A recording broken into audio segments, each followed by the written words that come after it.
I did not want us to leave this event today without getting the perspective of some people that I respect that are working real hard. Well, that's a nice coat.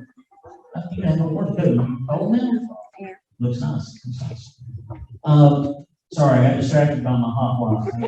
I'm talking about something. I'm trying to flatter. So I like to get the opinions of these people because when I started my publication, I looked to Gary and I looked to Tori to kind of help me make sense of things, but they had been working in it and around it longer. Gary, I mean, how long have you been doing this kind of thing, just the legislature? At this point, maybe 3.5, 4 years-ish. Yes. Not quite. So still, I mean, longer than, I mean, I knew nothing when it all was going down. And then Tori, you've been after a while. Yeah, before AFP, like I first got involved in Tennessee politics in about 06. Okay. The legislature? Yeah, the state legislature. Okay. So, gosh, I guess we're coming up on Ooh. 20 years. Oh my goodness. Showing my age. Don't tell them that. They wouldn't believe you. And then Chris, you know, talk a little bit about your background and, you know, how long you've been around this stuff. Small business owner for 26 years, and just 3.5 years ago, roughly 4 years ago, I felt like the Lord was leading me to run for this office. And my wife sure didn't believe that was the case, but we and some friends prayed about it for a couple of weeks and got back together. It felt like for some reason I was supposed to run. Not that I was supposed to win, but I was supposed to run. So we did our best and we were able to run. I have felt the Lord's hand on me the whole time. I have a number of people in this room that have been praying for me that even told me that today. And I feel it. I truly do, because I'm not a public speaker. My wife is the extrovert. I'm the introvert. Well, we kind of swapped roles in this situation because I've had to. When you get in that role with that responsibility, you have to adapt to be effective. And so there's many times, and many of you will get this, that I'm at a podium, either in front of a committee or a House floor, presenting something, and it is almost like an out-of-body experience where it's not me talking. I don't talk like this. I don't present like this. And so I feel very blessed to be used in that capacity. Very good. So we've got 3 people, you know, 20 years, 3.5 years fighting during probably, I would characterize it as the most difficult legislative fight maybe in Tennessee's history because it was so disruptive to everyone's life. And emotions were high, and there's money getting thrown around like crazy, which always makes people abandon their morals and their principles. And there's lots of federal money and corporate money, and they're mandating things that help people make a lot of money, like it's a tough fight. And so they've just been through a tough fight all the way around. So I'm going to start by asking 3 questions because I want to get their opinions on it, and I just want to open it up to y'all because we got a lot of good feedback from the panel last year. Can we have that other mic that is not wired? Can you bring that over here for them as we go through this part? And we'll give them that thing back. For questions, thing is very weak. It's always been like that. We got to replace that part. I'll be saying that next year, by the way. And the year after, or whatever replace it's not. Sometimes I say things that I have no intention of doing. So here's the question. We'll start with Chris, because you have the microphone, and then we'll just go back and forth. What do you feel is the #1 obstacle to conservative legislation being passed and enacted in Tennessee? I think that, and this has been summarized quite a bit here today by different speakers, I think it is conservatives or Republicans, let's just do it that way, Republicans that have really forgotten what they're there. They're there, elected by the people to protect your liberties and your freedom, first and foremost, uphold the Constitution. And I think they get distracted with other things, especially when they've been there so long. Many have been there a long time. And they lose that vision, they lose sight of what their purpose is. And in an individual committee, for example, if they have a piece of legislation before them that may be controversial, and they get 20 emails from their district opposed to that, and they get 2 emails from their district that support it, even though it's a conservative idea, a lot of opposition to this. I'm gonna vote, I'm gonna be a no. I had one, last 3 years I had one. School board recall. It got passed the first time, but we had to tailor it at the very last minute, amended to be from Madison County only, which is unconstitutional. I knew it, but it got it on the books and gave us an opportunity later to amend it, which failed this past year. And it failed because it's a great idea. I think most conservatives would be for that. You should have the ability to recall a school board member that had false advertising, for example. Said, oh, I'm conservative, they get in there, and they're not. Had a lot of citizens asking for that, but when the time came in that committee, citizens weren't speaking up, but the school boards were. School board members and superintendents were calling those members of that committee. Nobody else was. That was the problem. And we tried to get the word out, but there wasn't a good mechanism to do that. So if we can come up as a conservative, bunch of believers with a way to share information better, and maybe it's one of these platforms. I don't know what the answer is, but we need to be able to get the word out quickly so that people can be motivated when an issue like that comes up. But involvement makes a difference in Nashville. I don't know what it is in DC. It may take 50,000 emails from y'all, but in Tennessee, it doesn't take that many for folks to say, I'm getting a lot of feedback, because we don't necessarily get that much on any given issue. Let me give you this not as louder. I'm pretty loud as it is. Same question, so I would mirror a lot of what Representative Todd just said, but I will say it even sharper. Rhinos, people that forgot why they came, a complete lack of transparency, bills not being posted online before they're voted on. Or I could just keep going down the list of why good conservative policies don't pass in Tennessee as they should. But I mean, complacency is the number one thing. We have a super majority trifecta. That means that we have super majorities of both the House and the Senate and the governor. And when you have that many Republicans, that bar is really low for what conservative is. Because people will say, oh, I'm a conservative. Just because they say they're a conservative does not mean they're a conservative. Jack Johnson. Trust their actions, not their words, right? So the complacency, and there's a lot of them that are scared because, like you said, it seems like there's not a lot of involvement, and that you hear from the taxpayer-funded lobbyists like the TSBA, Tennessee School Board Association, or the Tennessee School Superintendents. They are not representing you, but they reach out to lawmakers like they speak for every single one of you, and your silence sounds like consent. Well, that last statement is great. And silence sounds like consent. We use that soon. I echo all those sentiments. I think money plays a big part of it. I've done a lot of digging on that. I've done videos on that. But I think the PAC money involvement with not just lobbyists, but specifically special interests organizations. I think there's a distinction there sometimes, but that's a big factor. But if I had to pick one, the number one, in what I've seen here in Tennessee, it's leadership. I mean, it is a lack of conservative leadership, and the problem with how you see a supermajority party run itself is very top down. You don't debate difficult issues and represent your constituents as a conservative legislature in the General Assembly as much as you just obey leadership is sort of what I see. And I think it's this practice, not just Phil Leeds, I think other governors have done it as well here in Tennessee. I'm sure Tennessee's not unique in this sense. But when the governor's office flags a bill, that's a big deal to the legislature. That's happened to every piece of medical freedom that we tried to run immediately. It's a flag from the governor's office. And that signals to every Republican legislator, the governor does not support this legislation, and what that's communicating to them is, so kill it. And so this top-down leadership structure needs to go. Representatives need to represent the interests of their people, and we need men and women in there willing to stand on that principle. All right, okay, this is a quiet mic. Gary, you're very loud. You gave me the loud mic, man. I'll trade it with you. Hold it, not long.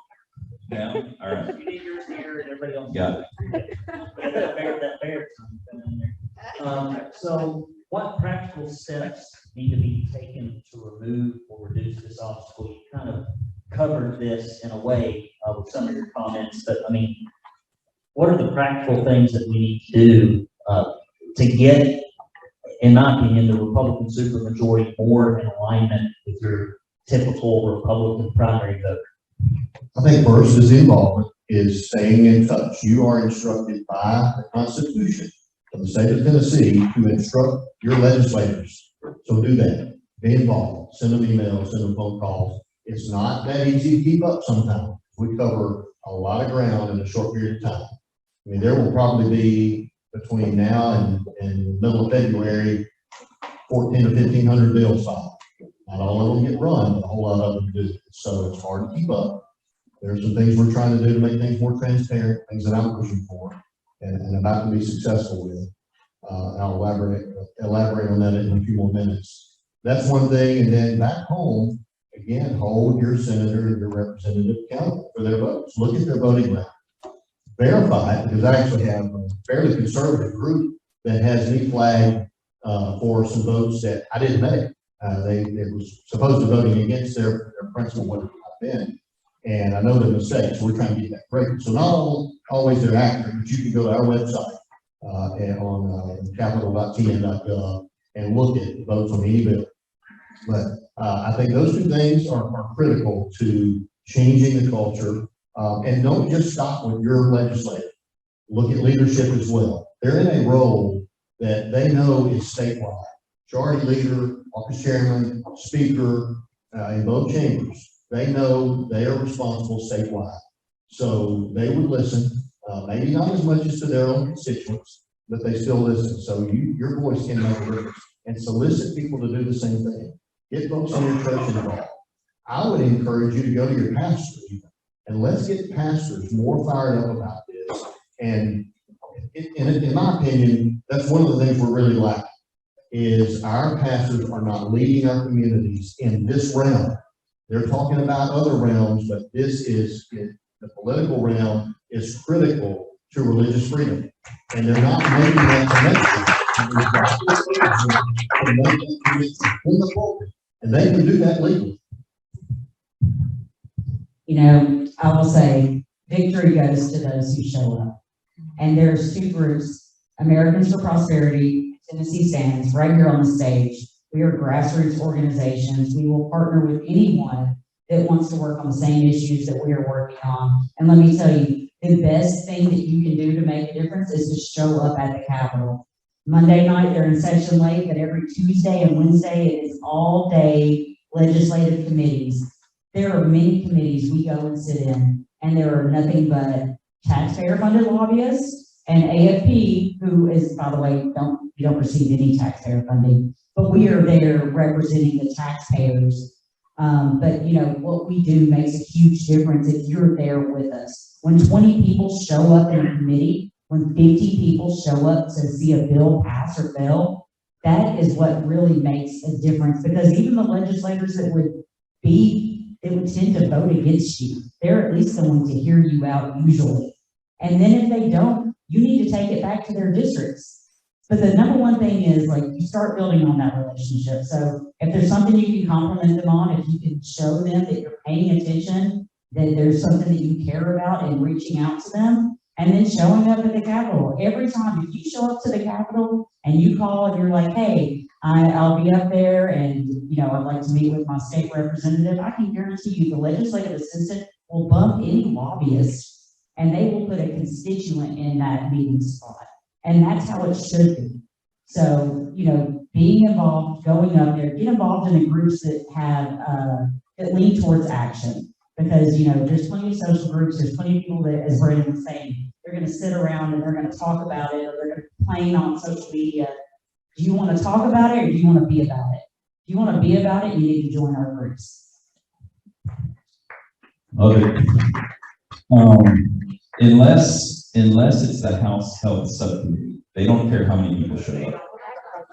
Yeah, and we took him out. Yeah, Brian Rachel, he was here earlier, but man, that's awesome. Awesome win.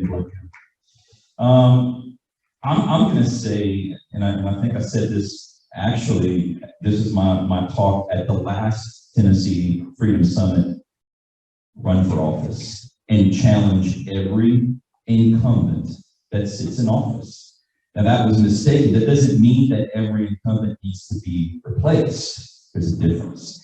It means that in our system of government, every incumbent should also have to answer the question why they still deserve your vote and why they should still be there. We have this idea that we've bought into, that Republicans don't run against other Republicans in primaries when there's an incumbent, is ridiculous. That is exactly how you get an establishment ruling class, is to just let the same people stay in office year after year after year. We ought not do that.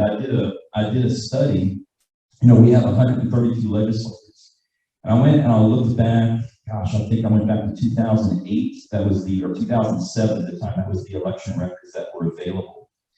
And if during that period of time, every incumbent would have been challenged, I think the average was about, between the House and Senate, the average was 20%.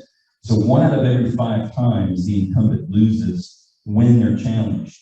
And if the incumbent was always challenged statistically, that means that in the 132 legislative seats we have right now, over the last 15 to 18 years, whatever it was, 43 of those seats would have changed hands at some point in time. Now imagine the current situation that we're in, not being able to break through the establishment. Imagine if those 132 seats had been changed 43 times over the last 18 years. You can see quickly how the power structure changes because it's broken down. The lobbyist relationships are not as strong because they're consistently being broken down. Those things matter. That is a representative form of government. It's how it's supposed to work. So what I would say is, throw away the idea that we don't challenge Republicans. No, we should always challenge each other and let the best man win. The study showed, I think Senator Bowling has been primary 3 times, I think, since she's been in the Senate, I think. And she's won every time. You know why? Because she's awesome. So it's okay to be challenged and win. Very good. I agree. All right, here we go. What are your top 2 or 3? You're holding mine. Let's go. Bob Barker. Bob Barker. I'm sorry. Sit over here. I like it. It's like you're the only person I'm not going to tell you to speak louder than this. What are your top 2 or 3 legislative initiatives you'll be focused on in the next session? You know, my top 2, number 1, medical freedom. I'm not, can't stop, won't stop. It's, you know, I just think it's pretty simple that every human being has a God-given and indefeasible right to make their own medical decisions, regardless if it's from a mandate from your employer or government or anybody else. And I think we all believed that before 2020. Maybe we really did. That sentiment has changed. That we now talk about it's conservative now to say private property rights gives someone the right to tell you whether or not you need to take a shot or you can't earn a living. It's just crazy where we are right now. I think medical freedom needs to be secured in the state. I bring this up all the time. It's been law in Montana since May of 2021. They did it. It's been held up in court. I just don't understand why we can't do it here. Second thing, election integrity. I'm just going to say it. Paper ballots, paper ballots, paper ballots, paper ballots, hand marked, watermarked, serialized, secured, paper ballots. We should do away with these voting centers. We should be voting in our precincts. This has always worked. It worked for decades. There never existed a time, and it doesn't exist now, where we need a more convenient voting system. People have been voting since we've had a country, and it's always worked. People have always shown up to vote. This idea that we need to do away with precincts and we need machines and we need voting centers, it's always about 2 things: money and control. And what you'll learn is that there's very little money in freedom. There's a lot of money in tyranny. And so election integrity, paper ballots, some of the legislators say, well, we don't have a problem. Someone mentioned earlier, that folks say, let's not fix it if you don't have a problem. But what if we actually fix things before there's a problem? No. And no, we shouldn't. Those are my things. We always have to wait in Tennessee, patients on life support, somebody's about to pull the plug, and they're just like, what? Oh, we got. Oh, yeah, we got to pass some stuff. No, we saw this coming ever. Go ahead. Tori Venable, Americans for Prosperity, Tennessee. Briefly, if you haven't heard about us, we fight for lower taxes, less government, more freedom, and better education. But as many of you might be aware, we have a real transparency issue in Nashville. There are a number of votes that are not made on the record, especially in the committee process. You have bills, good bills, are going to die in committee because they're not getting a second, or because it's a voice vote and the chairman just doesn't hear it a certain way. And so we are encouraging all members to sign our transparency pledge, and that pledge would say basically that they would support a change to the House rules to make sure that every single vote is on the record, every single one. And then secondly, very much in the vein of Nancy Pelosi, you've got to vote for it to find out what's in it, like she said in Obamacare. We have a process called caption bills, and I'm sure many of you have probably heard of that if you're paying attention. And there's good reasons to have caption bills. However, there is no process to have the amendments published online for public review before those amendments that change a bill entirely are voted on. And so we want to see every amendment placed online for public review before it's voted on. And we want to see all the legislators commit to having roll call votes. If members are elected to represent the people, and that is just a common respect even to their constituents, so they can see how they voted and what they are supporting. So those are the transparency aspects, one. And then of course, corporate welfare. Hey, you know, I fight with Republicans all day long on this issue, and I will continue fighting until they see the light. You cannot have government picking winners and losers at the expense of all the rest of the taxpayers to give their crony special interest buddies a special tax rate. There's no reason why everyone sitting in this room should have only received 1 month off of their grocery bill and $26.50 off of their state registration fees for their vehicle, while billions of dollars were given away to other countries.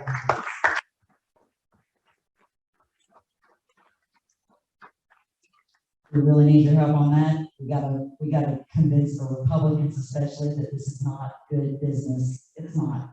So those are the two big issues that I really see us working on. Of course, educational freedom. We're not going to stop until we are fully funding students and not systems, and every parent has the right to choose the education that's best for their child. So thank you.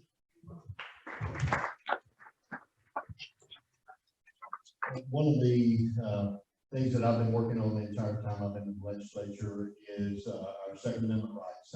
Many of you probably don't realize that in the state of Tennessee today, it is an offense. It's against the law for you to go armed with a club or a firearm in this state. Period. It's an offense. Whether you have a permit or not, in offense, it's against the law. The permit is an exception to punishment. The constitutional carry language is an exception to punishment. You should be arrested. You should be taken to jail, and you're going to have to go before a judge to prove that you're eligible for that defense. I want that changed. I've been trying. Haven't got it yet, but I'm about to, I hope. With some good folks like Monty and some others in the legislature this time. I hope we can get it.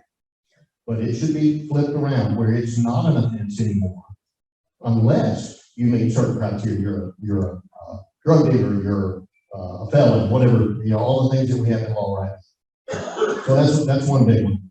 Another one that I'm pushing for, and this is not legislation, and Tori touched on it, she probably has no idea I've been working on this, but we're about to get it. In the House, at least, we're about to have it this year, where every single amendment that is filed in the clerk's office goes online immediately when it goes to the clerk's office. You got House Bill 101, it's going to be right there as a proposed amendment.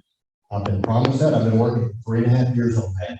The squeaky wheel, and I won't quit squeaking on that because I can't even see the amendments. When I go home, I can send them in my office. We've got a bill tracking service that we use, and we can pull up a lot of different things that the public can't pull up. It's just one of those computer functions, but I can't even use that on my own computer. It doesn't work on it. So it's just one of those technical things. So I thought, there's got to be a way why. There's got to be a reason, and no one can give me a reason. So I said, okay, let's do it. Speaker said, I'm fine with it. Clerk said, I'm fine with it. It's LIS's problem. But I kept squeaking, and I've been promised that I will see a rollout of that probably in the next month or two to be able to test it myself and see if it meets my approval. So they said, I don't know why it has to be my approval, just work, I don't care. And we will see that in this next session in the House. I don't know if it's going to pan over to the Senate or not, but if we do it, then I think they'll follow. To get that done, is that when I'll set the rules to No. begin the session? Oh, this is just a function in the clerk's office. And they didn't really know how to do it because the process of filing an amendment, there's several steps. And as they explained that to me, I said, well, let's just make it when it goes to the clerk. Because every week during session, they publish this amendment pack, which is this onerous number of pages. I mean, it can be 1,000 pages. And every citizen just has to go through there, or every lobbyist, and figure out what bills are affected by these amendments. And so this will simplify that, and at that same point in time, when they create that amendment pack, they don't need that anymore. We're gonna put it with the bill once and for all, and create that transparency that will be good for everybody here. Now, on the votes, every vote is recorded as a yes or a no, or not voting, if you're not present, not voting. Every single vote, committee or otherwise, if you're present. If it's a voice vote, which in the House we use voice votes in committee, that's just a tradition, I guess. And I don't care which way, I really don't care. But if the ayes have it and you don't record yourself as a no, you were an aye. So every member has a chance to have their vote recorded as they meant for it to be. So you're on record on every single vote. Nobody's hiding votes. But I will say this, as a caution, that knife cuts both ways. I had a bill passed, a very conservative bill passed this year out of committee that would have died with a roll call vote. I know it would have died if every member of that committee had to put their name on it, very specifically, it would have died. But the chairman, I had conversed with him and convinced him this was a good bill, and he fought for me. He worked the committee, the process, and we were kind of right up against the deadline. He rolled it to the next meeting, and I probably lost. But the timing, everything worked in my favor, and a voice vote, he heard ayes, and that's what passed. If it had been a roll call, it would have failed. So I think the majority will be better served by roll call votes, but there are times when a voice vote can save a conservative piece of legislation. Well, I will say, that was my previous kind of, and we've played this, if you've been in politics for a while, you've definitely played this game also of trying to squeak a vote by in a committee and that you're right up against the line. But it only takes once to have a bill of yours defeated when you clearly had the votes, and even the members put their name on as being yes, and they didn't reconsider it. They don't have to reconsider it. Once the chairman says it passes or it fails, so even if they say it fails and you have a majority of the members go up and record themselves as a yes, they don't take that bill back up again. It requires a 2/3. They can't record. If it was an aye, if the ayes prevail, they will not have enough no's come and put their name down on that bill as a no. That would change the vote. They stopped. They said, if let's say if they took 2 people or 3 people to overturn that, they will only let 2 change the vote or record their vote as a no. So that's in most committees. They just you can't change the vote. So, But again, I mean, function the same. What you're saying is accurate from the function part of it.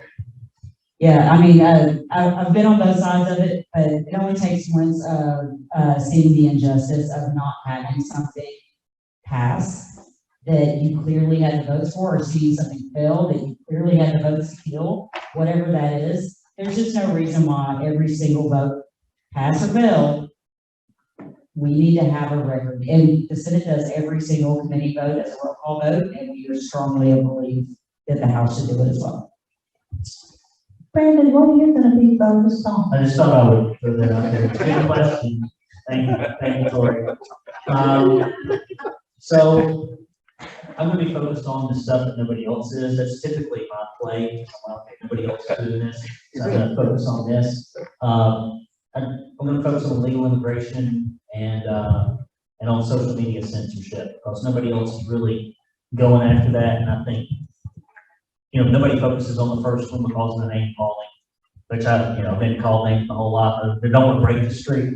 And then the second one is social media censorship affects every person in the room, and it affects especially every organization in the room. And it is the new town hall, and we have to be able to reach people there. So I have asked questions. They have given the answers. We've got a few more minutes. I do want to be respectful of their time. We're going to get out a little bit early today. Our numbers are waning, and so is your energy, I can tell. And so I'm going to just open the floor up for questions for the panel. I'll come back to you first. Are you stretching or raising your hand? I'm doing both. You're doing both. It's good to be efficient. You've been saying that all day. Let me go work yourself. My focus, of course, is the Constitution. And I think there's an awful lot of people in the Assembly who think they know the Constitution, but don't know it as well as they think they do. I want to ask, first of all, do you all agree? And second of all, how can we get that fixed? Of course, I offer the class. I would certainly agree with that. I was presenting a Second Amendment bill this year, and one of my colleagues, who's a friend of mine, made a statement about the Second Amendment, that the wearing of arms, basically, can be well regulated. That's what the Second Amendment says. And The Tennessee Constitution. right, Tennessee, but he was referring to the U.S. Constitution. He quoted it, and I'm shaking my head, and he just kept going. And so later, we had a discussion, some others got involved in the discussion, and he understood that's not what it says. It says a well-regulated militia, not well-regulated wearing of arms. And at that point, regulated meant you be ready, you had gunpowder, you had bullets, you're ready to shoot, you know what your gun will do. That's what it meant. And he got educated. Next couple of weeks, we had another similar bill, and he was all in. He understood at that point. So there's an education process. And I think having some kind of a course, seminar, something that you can pull in legislators, you won't get 100%, but you get a lot. I think it would be very good. And I don't know if you can do a good enough course in a day, but time is difficult when you, after November, when we're elected, it starts really rolling. So squeezing in that time would need to be early. Probably November, December, or very early January. Because what Tori mentioned earlier about your involvement at the Capitol, that's mid-January to the end of April, roughly. Republicans like to get in, get their business done, and get out. Democrats used to stay there till July. They had a big time. So we're at least saving money from that standpoint, but we do spend a lot. I don't really necessarily know that I have the best answer for that. I think that they should know the Constitution, but there's not like there's a test or something when you run for office. So I think the best thing is how I know you're a constitutional expert. I think that you should reach out to the folks that have won their primaries and make sure that they are well armed with all the information and offer your consulting, your services to make sure that they're up to what you would call as a constitutional expert. I don't know that we all need to answer every question. I would say if you have someone running for office and they seem offended at having to mention the word Constitution, you probably shouldn't vote for them. Other questions? I'm gonna come over here to close. Now I'm over there, Rick. I'm referring now to Hamilton County's GOP committee and the convention dates. I don't know if they're the same date for all of them. They're all different. They're not. And sometimes I feel like the information that gets put out about when the convention is going to be happening may not get out to everybody. No. It's out to just certain That's with people. purpose. So is there a way to fix that so that it comes, from the state executive committee, for example, or maybe that, and we just need more advertising and more people to come to these meetings because we can organize that and change things. Yeah, we have a couple new, I don't know if they're still here, but we have a couple new SEC members here. One, Mark Pulliam from Blount County, and then Elam from Davidson County.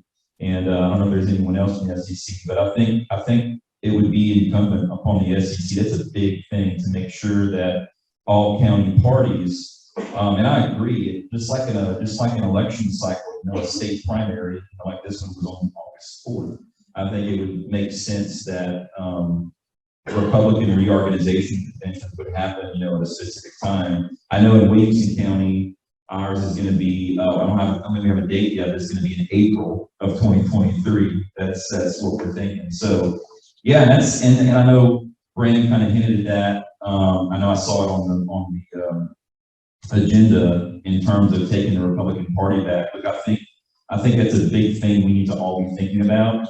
And if your local county party is not putting that information out, make sure you do everything you can to know right now, today, when your county party is going to be reorganizing. They do that, by the way, every 2 years. Okay, and every 2 years, that means there's a new chair, a new first, second, third vice chair, a new treasurer, a new secretary every 2 years.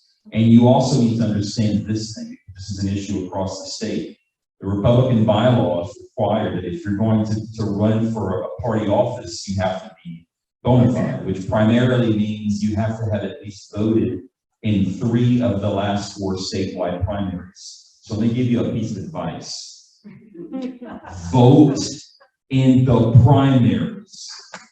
Vote in the Republican primaries so that you can engage and be a meaningful part of the Republican Party, including running for an office in your county party. But you can't do that if you're not voting in Republican primaries.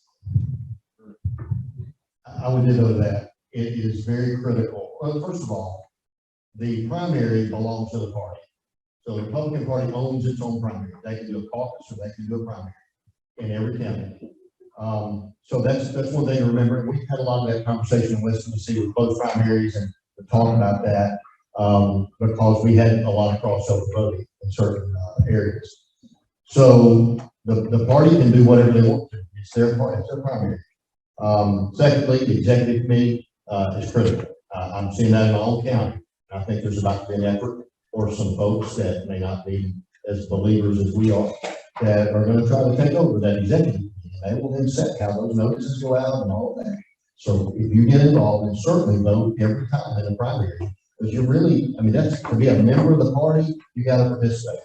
So until we change the rules and create where you got a card or something else, right now it's your voting right. And so that's what I would encourage you to do. But everything you said, absolutely correct.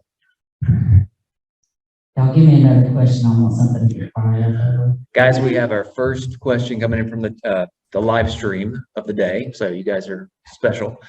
Okay. They ask, what is the most effective way for individuals to influence legislators? And what is the best way for us to be knowledgeable about what is going on in Nashville? I'll take that one. Best way is having a personal relationship. If you have a personal relationship with your lawmaker and you can call them up, you can text them and say, hey, I support House Bill 2223, or I oppose this for this reason. That goes much further than even sending them an email to their official account. And the email account is pretty simple. If you want to email any legislator in the state of Tennessee, it's their first name, their last name, @ capitol.tn.gov. And the same website, capitol.tn.gov, you can watch every committee, you can look at past videos, you can look at the amendments once they're online, you can look at the bill language. Our website is fairly good for tracking legislation. There's a series, a schedule of different committees and how that process works. But Americans for Prosperity, we offer a citizen lobbyist training. And so we host those a few times a year. If you get a big enough group together, we'll give you the full walkthrough on how the committee process works, how you can track legislation, how you can do it on your own for free at home, and how welcome you are to join us at any time. But really the best way to influence your legislator is to know who they are, to talk to them, and to reach out to them, good or bad. Yeah, agreed. You can also visit TennesseeScience.org.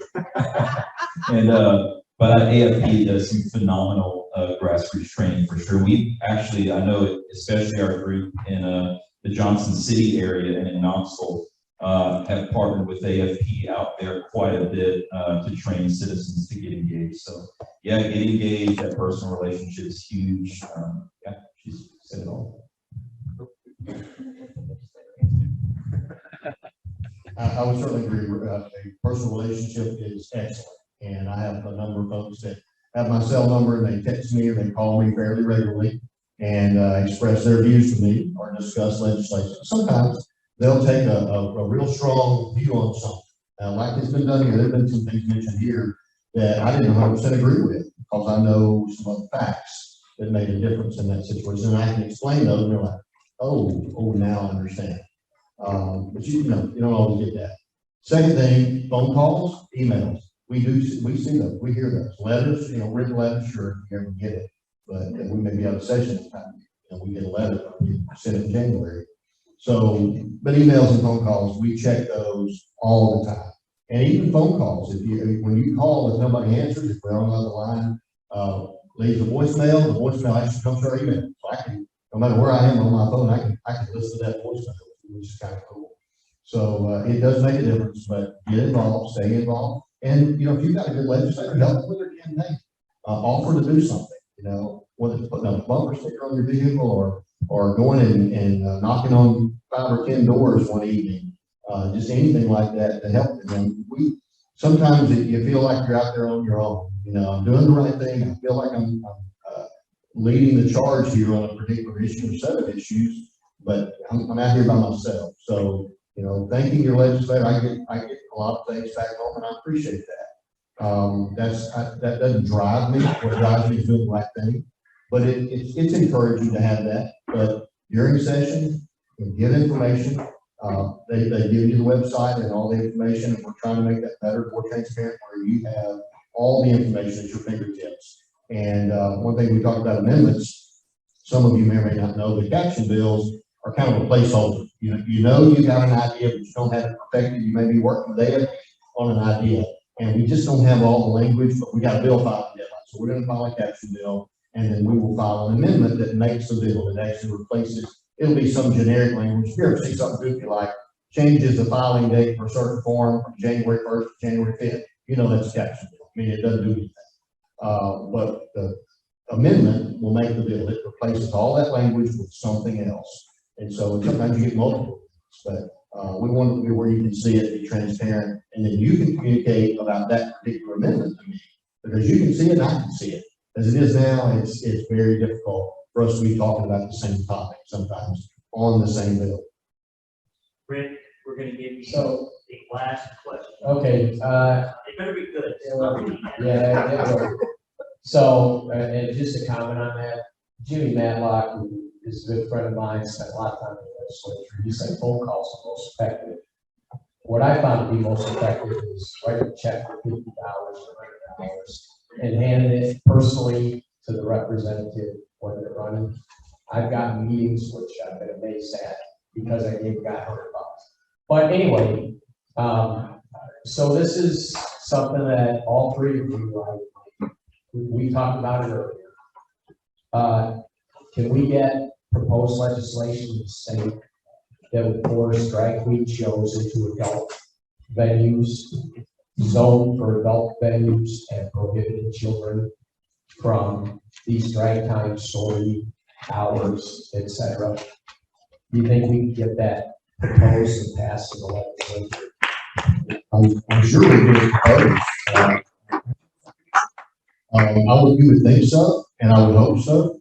A lot of times the devil's in the details, how it's written, and all the ramifications when you start going through the committee process, and you'll get this group that brings you information, this group brings you information, and you just got to sort out, okay, which one do I believe more? They may not conflict, but they may be slightly different. And so that's when the details matter a lot. And I'm a detail guy. I have a lot of people kind of come to me and say, okay, what's really going on here? Or what does this really mean? They know I've dug into it most of the time. I'm really big on the fine details so that we don't end up with something like my first bill that I passed in the General Assembly was to repeal that bill. It had only been in place for about a year. But when I was elected, somebody called me and said, we got a problem. I need a meeting.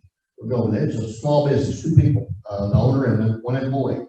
And they said, we just signed a 5-year lease, and we're literally going to be put out of business because of the state law by the end of this year, if it's not repealed. What is it? It was a protectionist bill to protect a large company that moved into Tennessee, Middle Tennessee. And at that time, the legislator for that district was asked by this company, they do this every state we go to, would you carry this for us? You know, this is going to bring some real professionalism to this field and that kind of thing. And he carried it. He had a lot of influence. Nobody asked the question. I went back and watched the video, and no one asked the question. Just rubber stamp, rubber stamp, rubber stamp.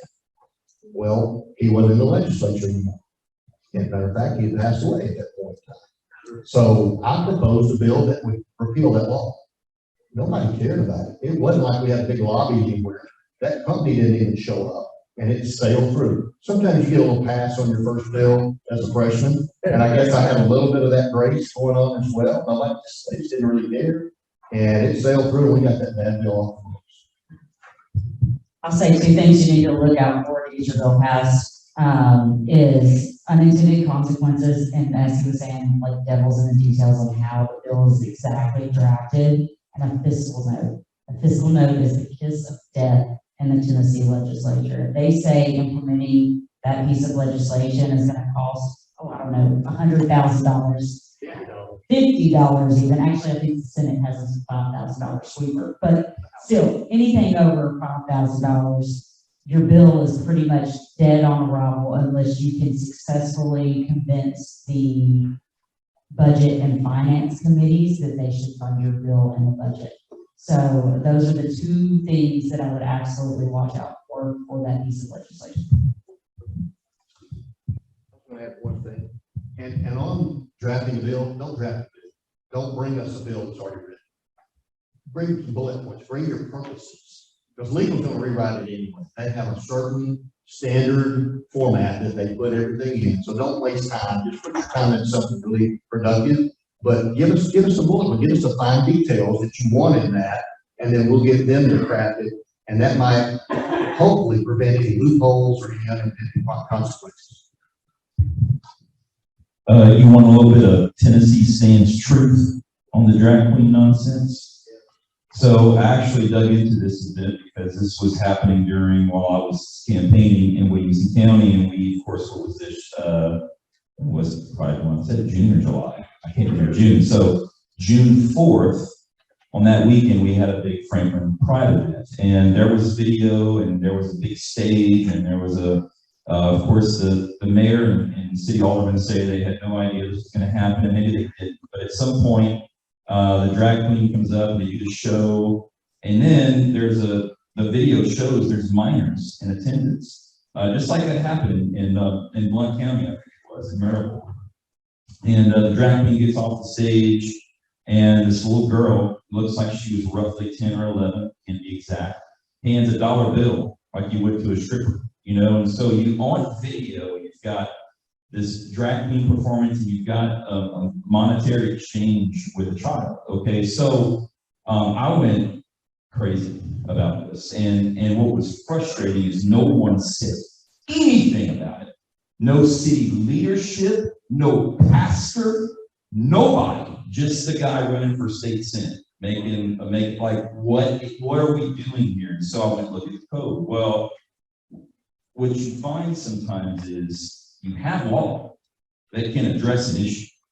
It's just that no one wants to do it. So we actually have code that says for that type of live entertainment. It even specifies whenever a male or female of the opposite sex is being impersonated. Even says that it requires licensing as an adult entertainment space, and that entertainment cannot happen within 1,000 feet of a public park. This happened in a public park. So here's the problem, though. This is where you get into, here's what you need to hear. So I went to my county DA. So this is in criminal code, which means that it's now incumbent upon the DA to prosecute. The code does not give you a private cause of action. A citizen cannot launch a lawsuit because of this. It has to be prosecuted per the law by the DA. I went to the DA, so she would prosecute. Then I found a law that allows me to bring something before the grand jury. She said she would give me a grand jury hearing only if I could provide the person that actually took the video. Well, that person has a 7-year-old trans child that obviously was not interested in being the one that produced the evidence. I said, well, ma'am, so you won't prosecute on that lawsuit. What about the fact that a minor was involved? I said, can you find some reason? But she says, well, you would have to bring me the person that took the video. Now, here's the last thing I'll say. She told me this. This was verbatim quote from Williamson County DA. She said, Mr. Humble, even if I prosecuted this case and we won in court, the Attorney General's office has already assured me that they would overturn that ruling. Quote from the Williamson County DA. So let me tell you something right now. You have a problem with the leadership in this state. We need conservative leadership from the top down, that, my God, if there is even an opportunity to enforce law that is already on the books to protect our children and our values, then do it at all costs. Do it. So we need to clarify that law clearly, and I think we should. But it's not only a matter of law, it's also, in this case, a matter of leadership, people in the role being willing to execute on the law. And we don't have that oftentimes here. So we just had drag queen story hour in a way. It was about drag queens. There were no drag queens present, but we did tell some stories about drag queens. I'm glad we got to fit that into the agenda. I did not know we were going to get there. That's going to be on. It's been a real drag. Oh, that's good. So, I don't think there's any better place for us to wrap up the Tennessee Freedom Summit this year than with a conversation about drag queens. It can't get any better. I knew that was going to be the main focus, and so I'm glad we got to end here. Guys, I'm not even going to make y'all get up. I appreciate you. It is not lost upon me that many of you drove here, stayed in a hotel, did something away from your family, spent money to be here. It's a great honor to me that you would even come. But I know you're not here for me. You're here because you care about our state, you care about its direction. And I believe if we work together, if we get the resources of these various organizations, if we coordinate, if we fix a handful of problems, we can come at this again in the next legislative session with greater success. I think we can come to it again in 2 years with greater electoral success, and I think we can change things. And I think the way to change that is becoming clearer and clearer, and I think organizations are getting stronger and larger, and I think there's a sentiment in Tennessee that things aren't going the right way in the areas and we need to fix them. And I know that you can be part of the solution. I'm going to dismiss you, other people, to go back to your friends, homes, families, counties, municipalities, to enjoy yourself. If you do go out, who else is staying here an extra night in Nashville? Just a few of you. I would recommend, if you're going to go anywhere, you go to Robert's Western World. You see home real country music. This is my only recommendation. There's a guy that plays country music over here, fairly real country music over here, right at the barbecue place. You don't have to go very far. Those are my only recommendations. Or go to the Hermitage, if you've never been there tomorrow morning, when you get up. What's that place we eat brunch at? Do you remember? It's I like can't remember East the name. something, it's over there by the Capitol. It's kind of historically, kind of, a lot of 1950s war pictures in there, you don't remember? No, it's not at the there's a Hermitage. breakfast There's a place. breakfast place. I Yeah, just tried to get yeah. it. Second, Woolworths. I think that's it. I can't Yeah. remember. There. Yeah. Permanently, don't go there. Oh. Don't go there. All right, guys, love you. See you next year. Email me if you have any questions. Thank you for being here.